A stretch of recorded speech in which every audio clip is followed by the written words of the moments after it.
Thank you, Jodi and Dean. I appreciate the introduction.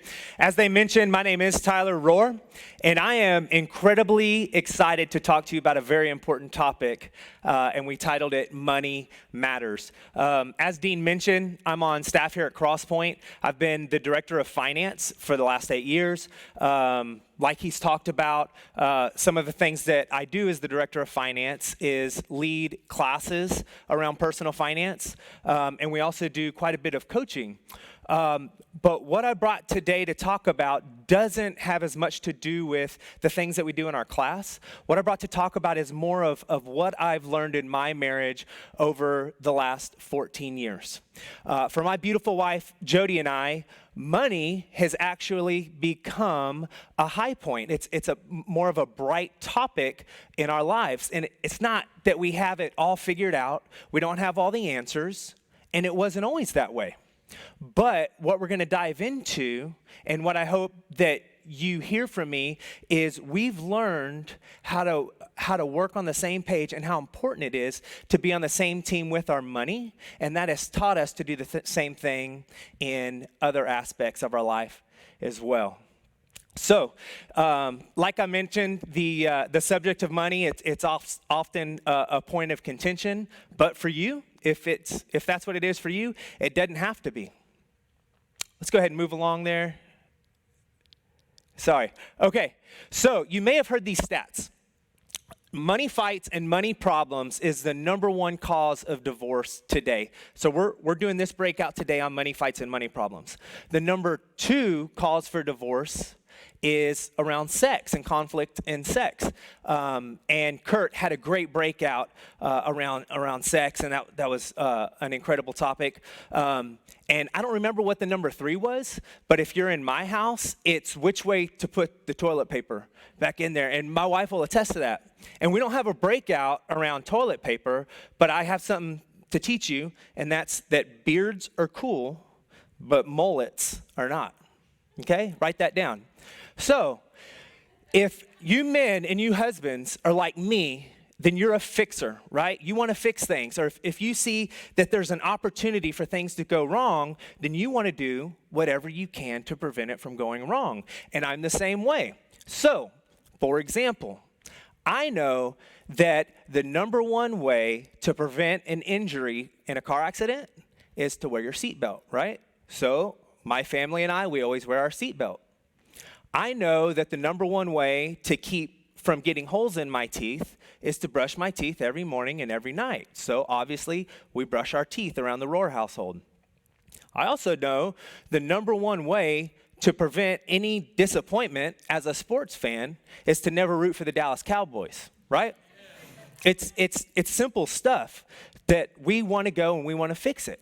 So if we know that in marriages, the number one cause for divorce is money fights and money problems, then we also have to understand that that's the number one opportunity to ensure that you have a healthy marriage and you're able to communicate together. So before we dive in, I have a quick confession. I don't have any groundbreaking tips. There's no new methods or formulas on how to do this thing right. It's actually really, really hard. But my goal for you is for you to be motivated and encouraged to take action and learn to work as a team. So let's talk about that teamwork. Okay?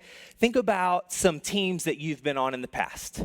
Have you ever been on a team that maybe worked really well together, a team that you just enjoyed and y'all were able to accomplish a lot? Maybe it was a sports team or a team at work. So what were some of the things that were happening within that team that helped you to be successful? Well, most likely, everybody on that team had a common goal. You were aligned on where you were going. So everybody on that team could work together to achieve that goal. So now let's think about a team that you've been on that maybe it didn't go well together. Maybe you just didn't accomplish as much as you could.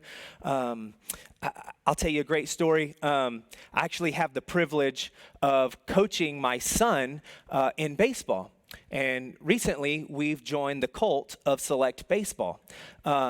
And man, I just love seeing him play ball. And he's a stud. I mean, he's one of the smaller kids on the team, but he can stroke it. He's just got a great bat. He's been hitting well. He throws great. And there's been several times that people come up to me and they're like, man, he's really good. He must really remind you of when you played baseball. And I think it's funny you say that because Ryder is a good baseball player and I was a terrible baseball player. And I can remember one team specifically that I was on. It was the LaPorte Little League Angels. And the coach for this team was able to put together a team of studs. And if you've ever coached or been involved with baseball, you know it doesn't always work out that way. That usually you have some good kids and some who are not so good. Well, this team, I mean, they were loaded. And then there was me, okay? This coach, they were a family friend of ours, and he picked me up because he knew us. And I can remember early in that season, there being a lot of conversation about, wow, how were we able to get all these kids on the same team? And, you know, we can really do some great things. I think maybe we could win it all. And that was exciting to hear. And then it got time to start the season and start playing games. And everything would go great and according to plan until it was my turn to do anything within the game. And I can remember going to bat and having a goal of getting 3 strikes as fast as I could so that I could get back to the bench and not embarrass myself. I literally don't remember anything positive that I did in that whole season. So, do you think everybody else on the team was happy I was a part of it? Probably not. And we didn't win the championship. And likely we could have done more if it wasn't for me because we weren't all aligned. I wasn't aligned with the rest of the team. So let's look at a couple points on what we can do to ensure we're on the same team. The first one is this. It's be united with your finances. And you hear that, and that may sound obvious to you, but the truth is, way too many times in our marriage, we're not united, okay? So I want you to think about what your concept of money is and how you communicate about money and how you work together or don't work together within your marriage. And how we behave with money can be determined by a lot of different things. One thing we see that influences how we behave with money is how we grew up, right? So maybe you grew up in a house that didn't have a lot of money. Maybe you just had less. And sometimes, not always, but sometimes I see that somebody who grew up in a household that didn't have a lot of money, they can be a little tight-fisted with their money, or there can be a fear of losing what they've gained as an adult. Maybe you're on the other side of the coin and you grew up in a household that was affluent or you were well-to-do. And sometimes, not always, but sometimes I see that if you grew up in that household, then as an adult, you have an attitude or an influence of looking at what other people have and comparing what you have to what others, and you get caught in that comparison trap or wanting to keep up with the Joneses. Now, that's not always the case, but it's important to understand how that could influence us. Maybe you grew up in a home where money was just never talked about, or it was a taboo subject. And what I've seen oftentimes is if somebody grew up in that, then maybe they're afraid to talk about money too because they just think it's a private topic that they should keep to themselves. And sometimes that could put you in a situation where you're not willing to get good advice or talk to the right people to know if you're doing the right things. This is a good one. Maybe you grew up in, we'll call it a frugal household. Or another way of putting it, maybe your parents were tightwads, right? And I've got a confession to make. I'm a bit of a tightwad. I'm more on the frugal side. And if I'm not careful, what I do as a tightwad can influence and change my kids' concept of money. I'll tell you a quick story. Early in our marriage, this is before we had kids, we were working through our finances and working really hard to pay off some debt and get things taken care of. So, we thought we were doing the right things, and we had a budget in place, and we were trying to minimize our spending to take care of the mess. And there was several months that we would get to the end of the month, and there was more days in the month left than we had money left in our food budget. So we were left with a couple choices. Do we not eat? Do we go over in our budget? Or do we do something different? And I can remember one time, it was a weekend, and I thought, we don't have any money left in our budget, but I've got this Sam's Club card. I got it from work. And, if you go to Sam's Club on a Saturday or a Sunday, there's nice little ladies at the end of every single aisle. And sweetheart, if we walk around Sam's Club for long enough, I bet we could get a meal. I bet we could fill ourselves up, right? Now, luckily my kids weren't around, but can you imagine taking your kids to Sam's Club for a meal and them knowing, hey, Dad's doing this because he's too cheap to buy some food? So that could influence how you grew up. Your attitude towards money could also be based on your current family dynamic, and we see this all the time, right? Maybe you're like my household, and right now in my household, I'm the primary wage earner. My wife is primarily a stay-at-home mom. Maybe you're in a household where one spouse makes substantially more than the other. Or I've also seen some interesting dynamic if the wife makes substantially more than the husband. And there's nothing wrong with any of these things, but it can influence our attitude towards money and the decisions that are made. So, for example, if you're the stay-at-home mom, you could get caught in the trap of thinking, hey, my husband went out and he made this money and he worked hard to do this. So really, I'm going to do whatever he thinks we should do because it's his money. I just watch the kids. And we have to understand that that's not okay, right? You're part of a team. You're a marriage. When you got married, the preacher said the two should become one. And what that means is you have a 50-50 vote in all things important, including your money. Another interesting dynamic in your current relationship is who enjoys the money and who doesn't. So chances are one of you really gets excited about talking about money and budgets, and you enjoy that process. And one of you, when it comes to money, you just throw up in your mouth a little bit, right? And if you're not sure who's who, whichever one of you circled this breakout session and made sure you were here on time, then that's you. And we have a word for you. It's nerd, okay?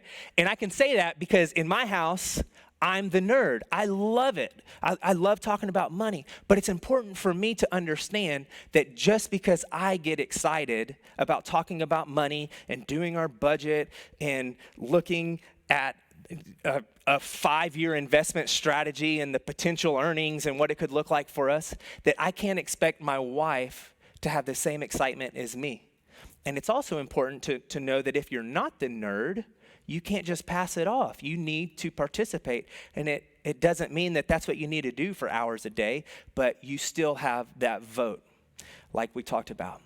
Another thing that we see that influences how you treat money is what's happened in the past. Maybe in your current relationship, maybe it was a different relationship, maybe it was even some things that you saw with your parents, but it's around misbehavior with money. And if this is you, misbehavior with money from the past could bring some fear into your current life and to your current state when it comes to your money and your finances. So this could cause a number of things. I've seen several times people operate out of 2 different bank accounts, and they think that that's the best way to do things. There has also, I've seen if there's some fear or some mistrust, maybe you do things in secret. That you do things and you don't let your spouse know about it. This could be, having secret credit cards. Maybe you have side investments or a side savings account that your spouse doesn't know about.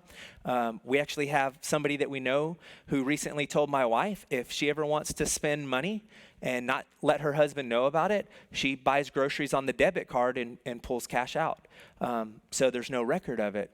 And we have a term for that. It's called financial infidelity. And that sounds really, really harsh to say that, financial infidelity. And it should sound harsh because the truth is, if you're doing these things in secret, then there's missing trust within your relationship. So I want to encourage you, if this is you now, or maybe you've had some of this in the past, but it hasn't been reconciled, I want to encourage you to work through this because to be successful with your money, it's imperative that you work as a team and on the same page. And to do that, you have to have full trust. So that may mean, talking through some things. That may mean confessing some things. That may also mean finding a great marriage counselor, again, to help you reconcile some of the past so that you can move forward with the future. All right. Let's look at a discussion question. We put a couple questions together. We're going to give you about a minute to answer each one of these. And the first one talks all about the past and really understanding how has the past influenced the way I behave with money today. So let's look at this. The question is, when I grew up, money was blank. And because of this, I am blank. So go ahead, just take 1 minute, talk to your spouse about how your past influences the way that you treat money today.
All right, let's go ahead and let's look at the next step here, and that is,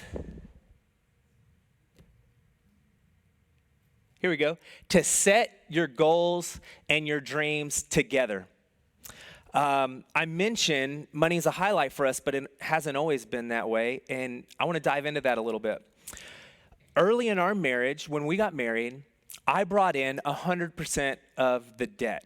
Right? I had several student loans and I had some car debt, and my wife she was debt free.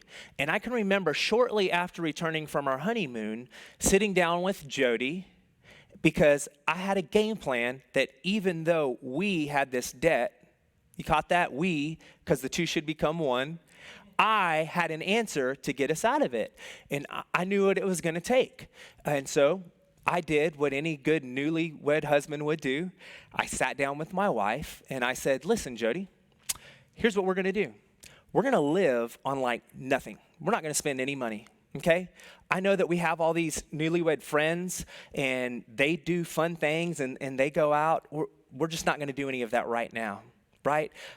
This eating thing, we're going to start by eating every other day. Okay, because we're going to be able to save a lot of money and we can pay off all this debt. It's going to be great. And so just don't worry about spending money right now. There's going to be a time in the future we're able to do that kind of thing.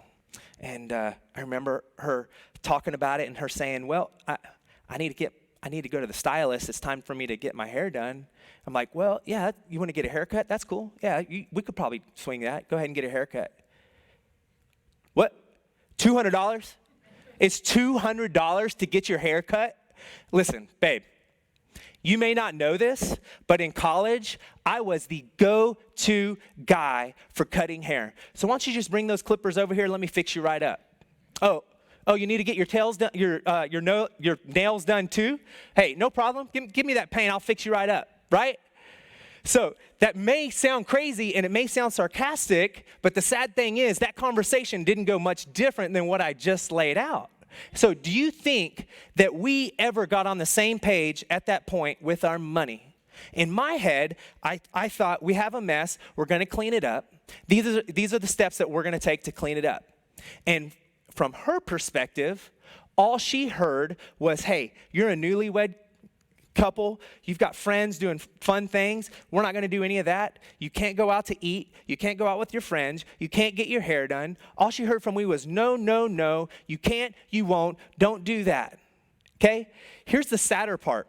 It took me like 5 years to figure out that kind of conversation didn't work when it came to money. And I was so hard-headed and I was so stupid that every time money came up, it turned into an argument that I didn't see or understand that the reason is we weren't on the same page and we didn't have the same goals. I'll never forget this day. I was in my office. And we had been married about 4 years, and we had been talking about having kids. And Jodi came to me, and she says, you know, we've been having this kid conversation and talking about having kids, and it has always been my dream to be able to stay home with our kids and be a full-time stay-at-home mom. Do you think that's something you'd be interested in? I'm like, man, that's a cool dream. I would love for that to happen. Unfortunately, I just don't think we can swing it financially. You know, I don't think that we could afford to live on just my income. We've still got these debts, so we're spending quite a bit of money towards loan payments. And if we're going to bring a new human into the world, then it's probably a good idea to have some emergency savings in place, and we didn't have any of that. And so she heard that, and she thought, well, so what you're telling me is if we can bring our lifestyle down to be able to afford to live off of your income, and if we can pay off this debt, and if we can get some money set aside, then you think it's possible that I could stay at home, right? I'm like, 100%, let's go. And instantly, just like that, she got so fired up for our financial plan. She was like looking around the house trying to find things that we could sell in a garage sale the next day because she was so excited to get these things done. Right? That night, I was getting hungry, and I'm like, hey, we need to get something to eat. She's like, no, let's go check out Sam's Club. I'm sure they got the samples out, right? So the point is, money was a fight, and we were never working towards the same goals until we had that same goal, and until we were aligned and working in the same direction. You know, if one of you wants to be the next Joanna Gaines, and you're spending money and your goal is to get your house ready for a magazine shoot, but the other one wants to be a pro golfer and you're spending money with greens fees, then you're likely going to have a hard time accomplishing any kind of common goal, right? Now, if you're Joanna Gaines and you have a Chip Gaines there, then go buy that chip lap, knock it out because that's one goal. But the point is that we were able to make incredible, incredible progress once we were aligned and we had common goals and we did that together. So let's talk about the aspect of goals and a couple of things when it comes to creating goals. And the first is this. You have to talk about it, but you have to continually talk about it. It's not something that you just talk about one time. It should be an ongoing conversation. When you're looking at a money plan and talking about your finances, goal setting and achieving your goals, that's the fun part of it. What are we running towards? What's the finish line? What do we want to accomplish? Another thing that's important is you write them down. Okay, something my wife and I do is the first of every year, we sit down and we talk about some goals that we have. What are some goals within our marriage? What are some financial goals? What are some goals that we have for our kids? Another point is we write them down. We don't want this to be just something that we talk about, but we actually want to have written down goals so that we don't forget them and we're continuing to look at them. And just because we write them down doesn't mean they're concrete, right? Your goals can change, and that's okay. For us, early in our marriage, we enjoy fishing. We enjoy being on the bay and on the water. And early in our marriage, we thought at some point, when we can afford it, we would love to have a second vacation home on the bay somewhere. And then we learned how much money it costs to insure one of those puppies when you live in Hurricane Alley, right? So we decided that's no longer a priority for us. That goal changed. Okay? It's also okay, and this is going to happen, if maybe you're aligned on a goal and at some point one of you decides that this is no longer a priority for me. For us, that's a pool. We like being outside. We love being in the water. Early on, we talked about having a pool and one day how much fun that would be. And I learned it costs a small fortune to dig a hole in your backyard and fill it with water. And so I thought, you know what? Pool's not important to me. I think we could do some better things with that money. And what do you think Jodi did? She didn't chew me out, or she was like, no, we wrote it down and it was final. She didn't say that. Right? We continued to talk about it. And a couple years later, I realized, a pool could be pretty fun. And now I'm pro pool again. So just know you're a team and you're working together. This is an ongoing conversation. So think about, what are some of your goals? And maybe this is something you've talked about in the past, and maybe you haven't. Maybe you have a goal or a dream that you haven't really communicated or said out loud. And it could be anything. Maybe you want to travel more. That's a great goal to have. Maybe you just want some peace of mind around your finances. You want less stress, or you're tired of losing sleep because you're worried. That's a great goal to have. Maybe you want to do more giving, or you want to be more generous. Okay? Maybe you want to pursue a business venture, or there's some career change that you'd love to consider, but you don't feel like you can afford it right now. Maybe it's around fun. Or just increasing your lifestyle. Those are all great goals to have, and there's really no wrong answer. So we're going to do another discussion question. Again, we're going to take about a minute, but I want you to talk to your spouse about what some of your dreams and goals are. And so the question is this: in 5 years, I want us to what? Talk about, what are some of your dreams?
All right. So I hope you talked about some great goals and dreams, and I really hope you enjoyed it. For us, that's one of the fun things when it comes to money. The next point is this. We want to build your roadmap together. Build your financial roadmap together. Okay, so we talked about the importance of being on the same page. We had talked about how it's important to be aligned on your goals and dreams. That's where you're going. Now, it's also important to have a game plan of how do you get from where you are today to achieving those goals and dreams that you may have talked about, or maybe that you'll talk about in the future. So I brought something here. You may have never seen one of these before. I actually didn't know that they still made them, but this is called a road atlas. I bought it on Amazon.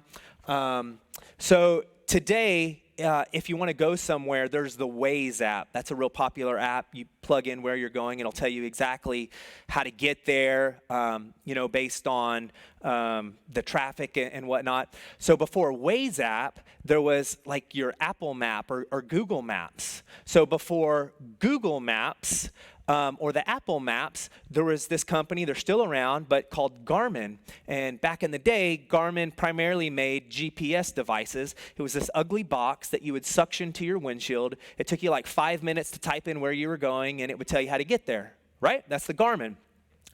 Before Garmin, there was MapQuest. And if you're familiar with MapQuest, you probably had dial-up internet at the time, but you'd plug in what trip you were wanting to take or where you were going, and then you'd have to print out like 15 pages of directions. You would do your best to memorize those directions so that you're not reading them while you're driving, and eventually you'd get to where you were going. You with me? Okay, so before there was MapQuest, there was the Road Atlas, okay? And I'm familiar with the Road Atlas because we did quite a bit of traveling as a kid. We took several road trips. I grew up in the Houston area, but my mom was from the Pacific Northwest. So every couple of years, we would go on a road trip to go visit our friends and family in Oregon. So there was 4 of us kids. I can remember on one trip, we even brought the dog, but we would pack up in the minivan and go on this trip. So obviously, my parents didn't just throw us all in the car and take off hoping to make it to Oregon. There was some planning involved. So they would get their road atlas. Each page is like a different state.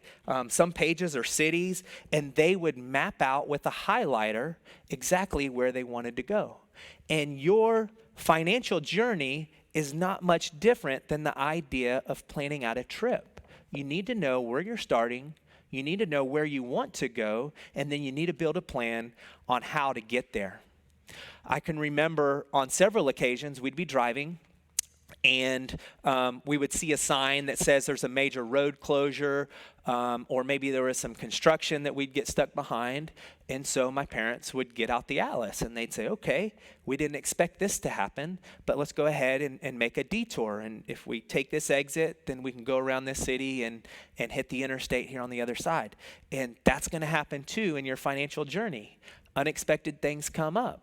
Right? Maybe they're good things. Maybe it's another child. Maybe it's a job promotion or a raise. Those are good things. Maybe it's things that you weren't expecting that you wish wouldn't have happened, like a car accident or an injury or a hospital bill. Those things are going to come up. So it's important to know and to expect that and to be ready to make some changes. Another important concept when it comes to building your roadmap and following your roadmap is the journey is just as important as the destination. And this is a really hard one when you're in it because finances are hard, right? I can remember as a kid, I couldn't wait to get out of the car. I hated being in there for hours at a time. But when I look back at it now, I have great memories of being in the car with my family. I have some great memories about the things that we saw, the places that we went, the conversations that we had. I don't think about how miserable I was sitting in the car. And the same is true for my wife and I in our finances. You know, we're by no means at the end of our road. We still have a long way to go. But when we look back, we don't think about how bad it sucked that we couldn't go and hang out with our friends, or we don't think about all the money that we didn't spend. We actually look back and think, man, we were able to accomplish some really cool things, and we're really proud of ourselves for doing that, and that encourages us and gets us excited for our next steps and what is going to happen in the future. So we're going to wrap it up here, and I'm really excited to talk about some things that we're working on here at Crosspoint. But this aspect of money and the concept of working together on money within your marriage is so important for us at Crosspoint that we actually want to give you some really cool tools. So we've been working on a few things. You're not going to hear much about this from the church until early 2021, but we wanted to go ahead and give you a sneak peek at what's coming and what's available for you. So you may have heard us talk about Financial Peace. Financial Peace is a class that we lead. We usually do it once or twice a year, and it's a very practical 9-week class on how to get on the same page with your money and how to work through that plan. And about a year or so ago, Dave Ramsey's organization, who puts together Financial Peace, they put everything online. And so instead of purchasing a physical kit, now everything's streaming. So you purchase the material, you go online, you can watch the videos there, you can get the PDFs for all the workbooks. It's really cool stuff. Well, just recently, they put together a new platform. It's called Ramsey Plus. And if you wanted to purchase Ramsey Plus today, you could do that. It's about $130 to go and do it. And that's going to give you a 1-year subscription to Ramsey Plus. And this is what it looks like. There's some courses within Ramsey Plus. There's obviously financial peace. Okay, this is the cornerstone, and our primary goal, I'm going to tell you about our partnership with Ramsey Plus, but our primary goal in this partnership is to get as many people at Crosspoint through financial peace as possible. And if you've been through FPU or you know somebody that has, you know that this is some life-changing stuff here. There's some other great classes. There's a legacy journey. That's kind of a next steps. That's all about how to protect your wealth and your money and your finances around the right insurances, around estate planning. It's also talking about how to teach your kids and your grandkids how to treat wealth like a responsibility instead of just a privilege or a right. There's also a really cool one I'm excited about. We haven't done this one before, but we will. It's called Smart Money, Smart Kids. And that gives very age-appropriate lessons on how to teach your kids on how to handle money. So there's another section of it. Every dollar, this is their budgeting app. So again, if you wanted to purchase just every dollar, their premium version of their budget app, it would cost you about $100 per year for that subscription. And this is a very well-respected app. It connects to your bank account. It helps you to streamline all of your budgeting and your tracking and that sort of thing. And then we talked about the importance of a roadmap and following that and tracking where you are and where you're going. And so there's this track section, and that helps you identify where are you at on your journey and what have you accomplished and what do you have left to do. So the exciting news around all this is, like I mentioned, it would cost you about $130 to subscribe to this right now, but we've partnered with the Dave Ramsey organization, and we're going to offer a 1-year subscription for free to every Crosspoint member. And while you won't hear about this, or we're not going to make a huge push until next year, this is actually available beginning November 1st. So if you're a part of this conference and you're interested in Ramsey Plus and gaining access to that, if you'll text the word money to 970-0000, then we'll make sure that on November 1st, you'll get a link that will walk you through how to get access so that you can begin using that. So I've had a great conversation, a great time talking to you. I hope that you're encouraged. I hope that you're excited to work with your spouse to be successful with your money. And we're going to wrap it up with one more discussion question for you to have together. And that's this. The next step in building our financial roadmap is to what? What's your next step?